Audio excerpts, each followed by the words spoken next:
Okay, once again, you are welcome, colleagues. I think we are now entering into the last lap of our organizational change topic.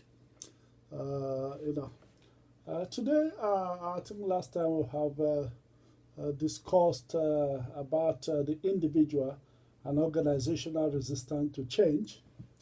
Now we are going to talk about minimizing the problem of change. How do we minimize the problems of change? Or how do we minimize resistance to change? Or how do we minimize things that will constrain or hinder change from taking place? The first one there is in terms of minimizing change, problems of change. The first one is to create an environment of trust. An environment of trust and shared commitment. The second one there is to apply team management. Make sure that there is effective team management and cooperation among staffs. The third one there is that there should be a carefully designed human resources management action program.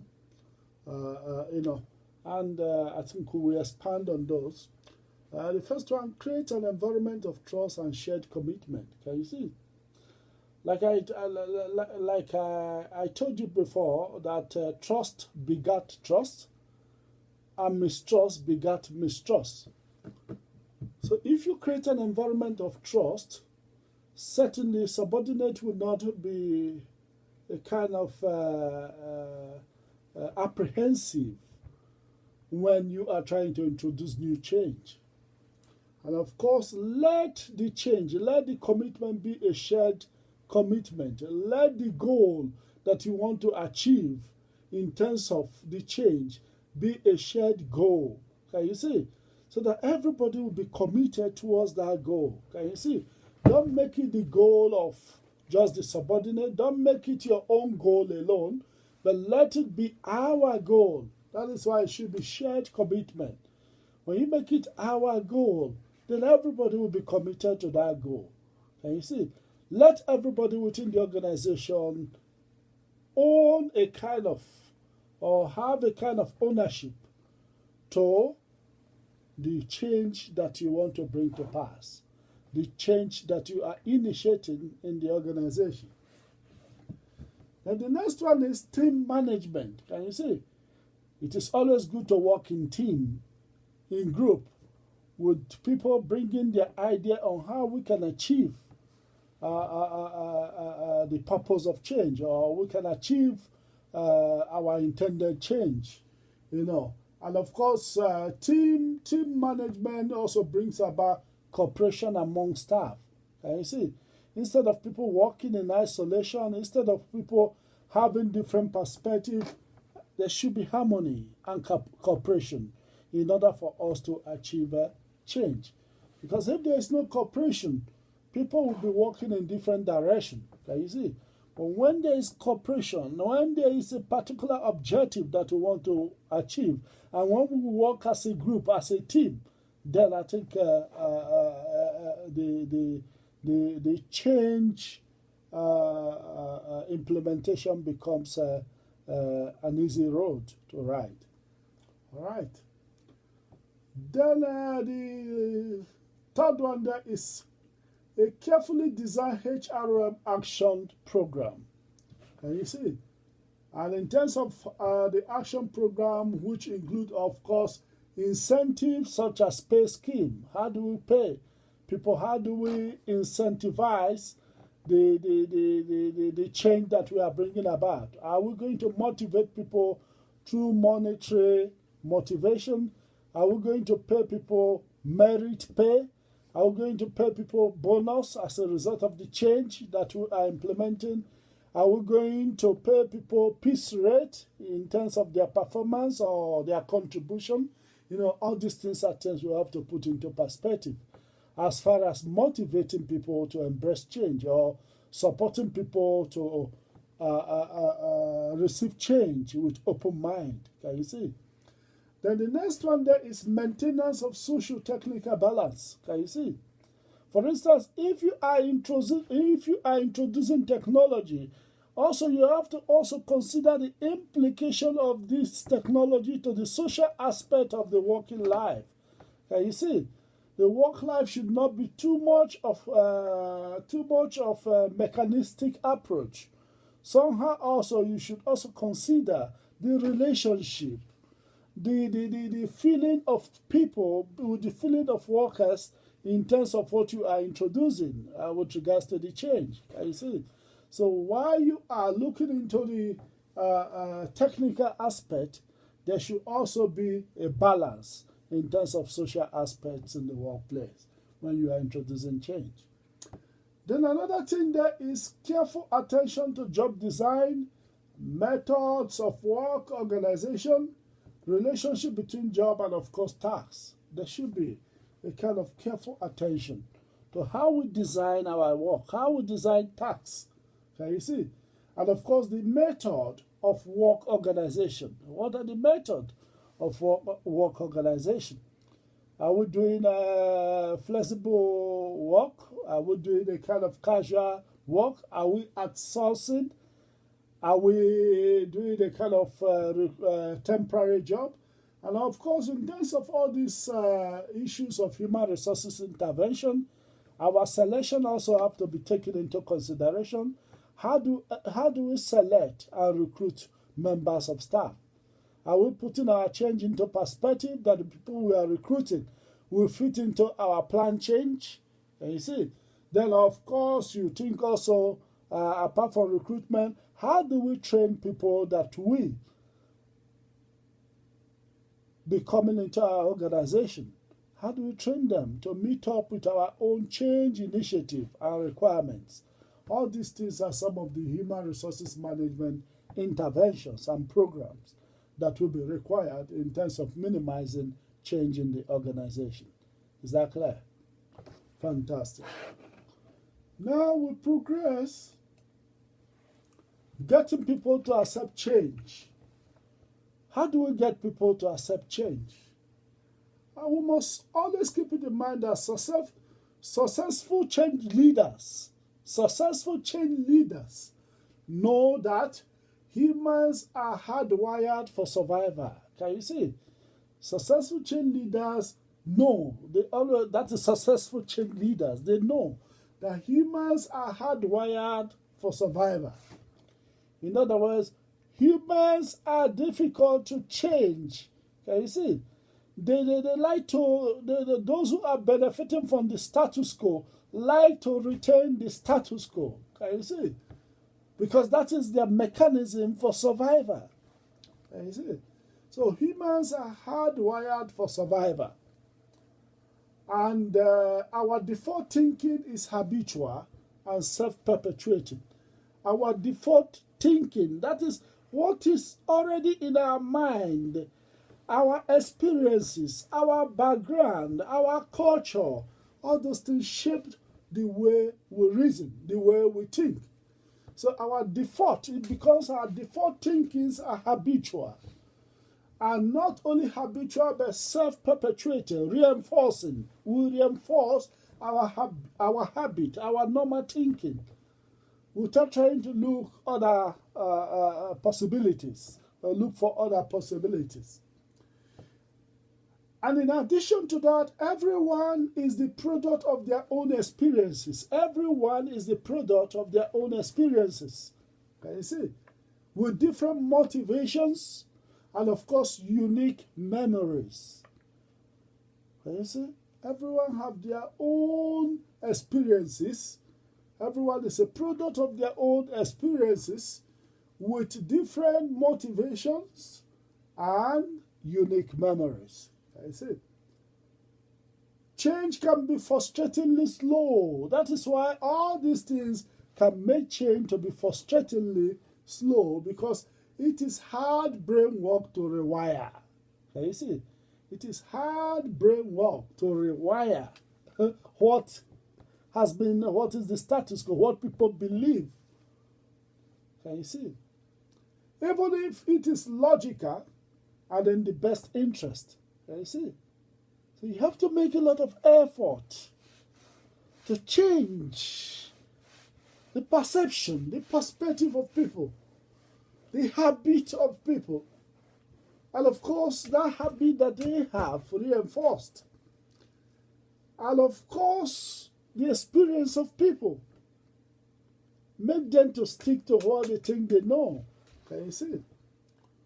So, in other words, change can be frustratingly slow. All this can hinder change because it is hard brain work to rewire, even if it is logical and in the best interest of people that you want to change.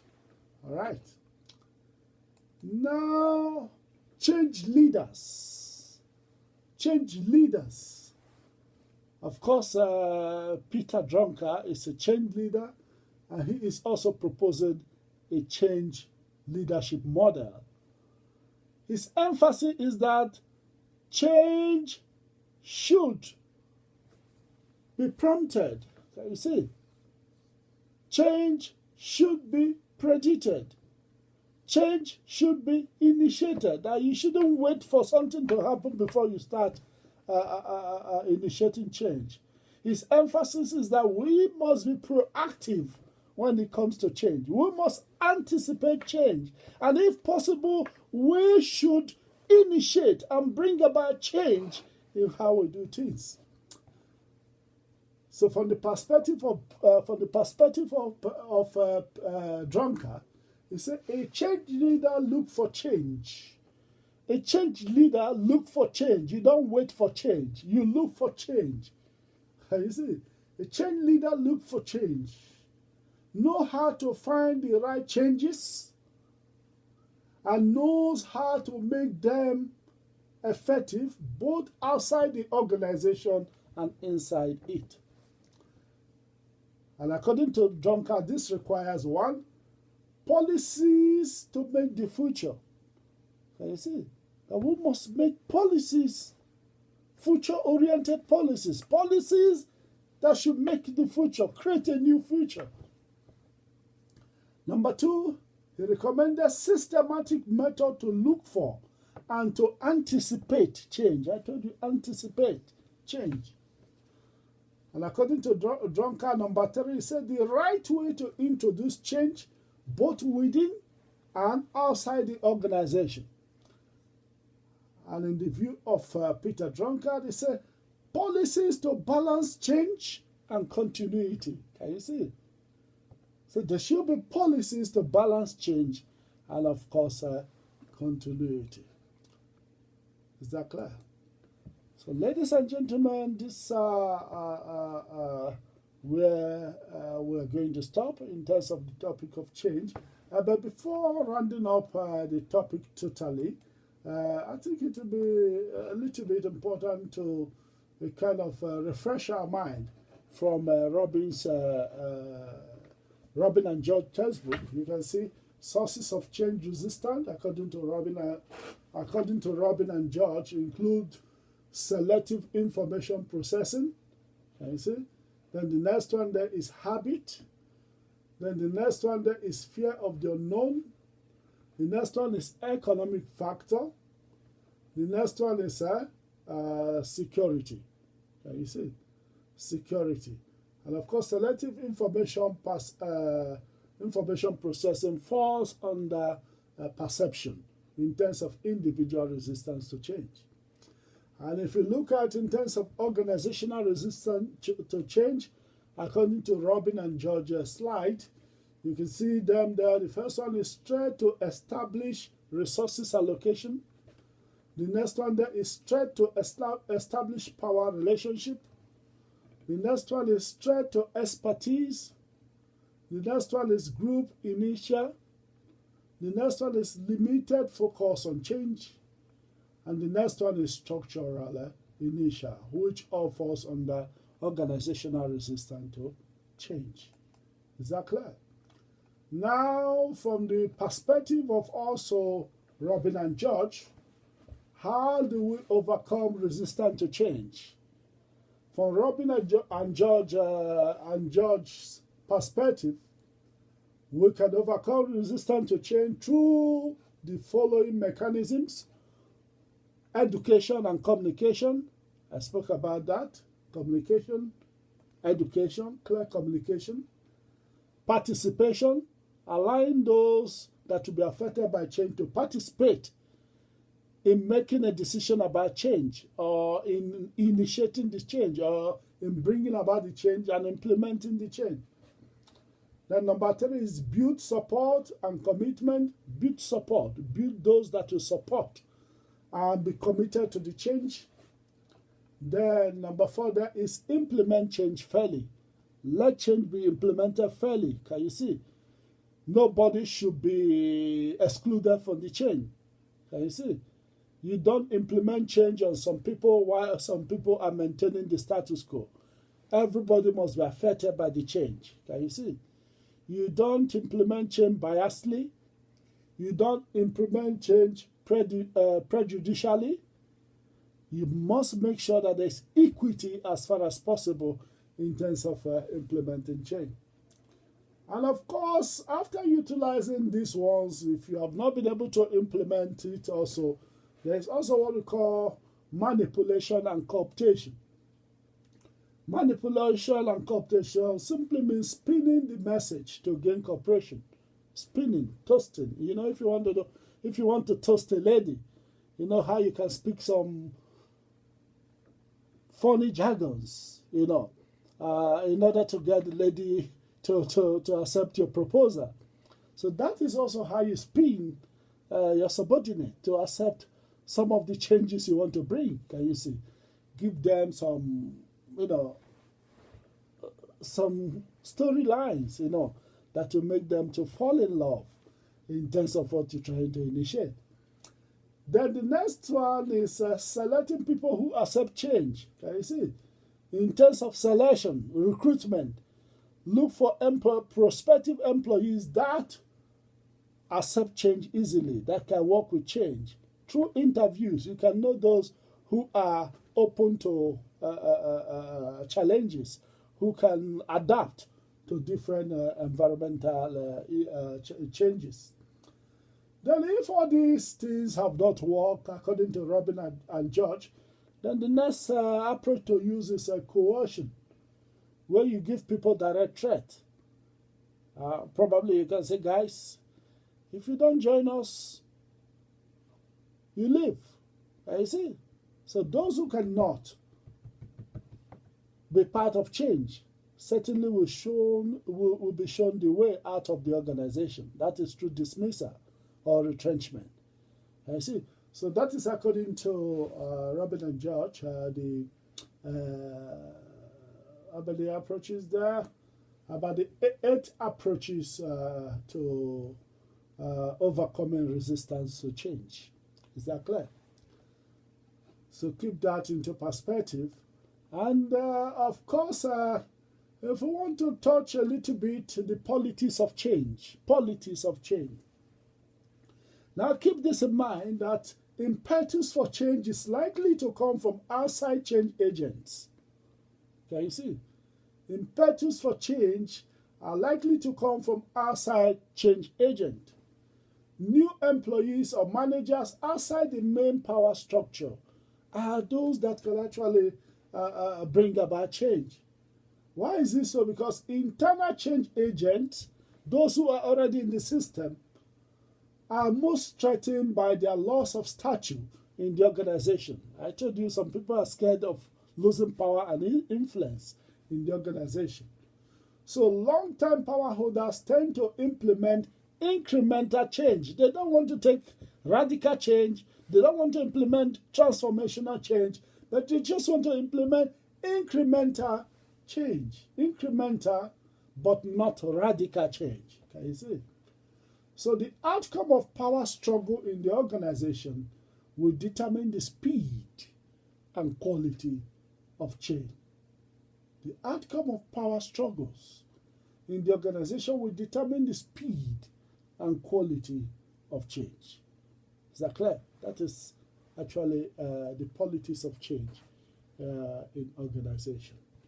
All right. Now, let me see if there are other things that we need to also put into perspective. Resistant to change, in terms of resistant to change appear to be a natural and positive state. People will surely resist change. And the form of resistance to change could be obvious and immediate. Obvious and immediate are the ones that we can see.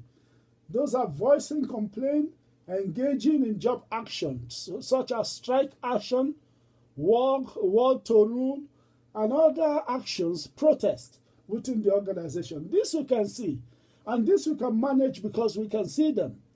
Then, of course, we have the implicit and, of course, deferred resistance to change. In terms of that, what normally occurs is loss of employee loyalty and motivation, increased errors and mistake, increased absenteeism, and of course, it can also be a kind of stealing from the organization or sabotaging the organization, or a kind of giving some organizational secret to your organization, your organizational secret to rival organizations. Can you see? So that is why implicit and, of course, deferred resistance to change is more dangerous, because loss of employee loyalty, once there is no loyalty, they can also sabotage the organization. And motivation. Increased errors. They can deliberately be committing errors. For instance, if it is a production company, they can start producing less than standard and stealing some of the raw materials from the organization. Increased absenteeism. You'll be seeing a lot of medical certificates coming from doctors that your employees are sick. Can you see? They are not in actual sense sick. They are forging documents, they are forging a medical certificate to deceive the organization that they are sick, that is why they are not at work. That will be affecting the mandate contribution of employees to an organization. Now, deferred resistance cloud the link between source and reaction. Can you see? We can see that. So the third one is more dangerous than obvious and immediate resistance to change. Is that clear? And also some of the concepts that you need to also know. Change is making things different, like I told you when we started. I'm just refreshing our mind again. And of course, planned change, activities that are proactive and purposeful and intentional goal-oriented activities. Those are planned change. The goal of planned change is to improve the ability of the organization to adapt to change in its environment. I see, to improve the ability of the organization to adapt to change in its environment. And of course, a good example of planned change is changing employees' behavior, like I told you earlier on. And to change employee behavior, an organization needs to have a change agent. Who is a change agent? A change agent is a person who acts as a catalyst and assumes the responsibility for managing change activities. Can you see? It becomes a catalyst. So anybody can be a change agent. A change agent can be a new manager that comes into the organization. A change agent can even be an employee that begin to think, the way we do things here is not good. Let's change the way we do things. He can become a change agent. A change agent can even be a union leader who felt that, okay, somehow we are not treated well in this area. And he will initiate change. So a change agent is a person who acts as a catalyst and assumes the responsibility of managing a change. Now, you can remember that I have already explained to you, I have already mentioned some of the forces of change. I'm taking also a clue from Robin and George textbook. You can see the nature of the workforce, which we have also discussed in our original slide. Nature of the workforce. I spoke about diversity. I spoke about more women in the workplace. Women are entering into the workplace for one thing, because they feel they want to support the family. Another issue that has made women to also be in the workplace is as a result of high-level divorce in society. You see, if you are formerly married to a guy who has been sponsoring you, and all of a sudden the marriage is no more working, definitely you will not be seeing those free money or free packages again. You want to work to earn and survive. Can you see? So diversity in the workforce, and I told you about the different generation, the baby boomers, the millennial generation, Generation Y, Generation Z. All these generations are now in the workplace, which is of course bringing about diversity in the workplace. And I also spoke about technology. Technology is one of the forces of change that brings about change in the workplace. Of course, technology have become also faster, cheaper, and of course more mobile. Can you see? People are now more mobile, and we are seeing so many different packages when it comes to technology. I will talk about economic shock. For instance, the subprime mortgage, which led to 2008 economic meltdown. The subprime mortgage that started in the USA and, of course, trickled down to other nations across the globe. You see, or spread to other nations across the globe. Then, of course, competition, which is as a result of globalization. And I've told you that competition now became a kind of global phenomenon. The fact that we are no more competing within our national frontiers or within our national borders, but of course competing within a global environment, which is why it is also known as global competition. You see? So the fact that we now have a kind of global marketplace, and people have to compete within this marketplace. And of course, social trends, also social trends around our society. Things are changing, and I gave you the different style of clothing, haircut that our parents used to use, and now what we are using. Those are social changes, you know, things that change are changing also in our societies. Then what politics? What politics? You can see currently we are talking about Brexit. And of course, we are talking about Syrian war. We are talking about the invasion of Libya. We are talking about, you know, all these are what politics. Can you see? What politics, which have, of course, brought about changes in the way we do things. Can you see? So what politics is another important factor in terms of change. And of course, what politics also include this current discovery of COVID-19 drug or herbal product in Madagascar. And of course, the WHO is a little bit reluctant in acknowledging or trying to see what Madagascar is really talking about. You know, those are also what politics, because if what Madagascar has today was actually discovered in the western part of the world, like in the USA or, of course, Britain or other superpowers, certainly they will be able to influence their ways into the WHO and, of course, make the product to sell. So most of these are dynamics within the world politics.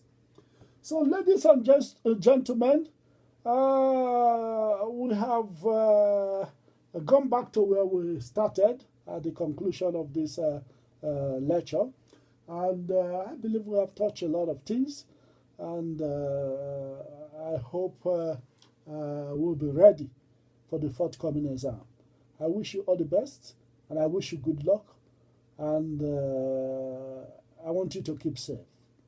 Have a wonderful night. Bye.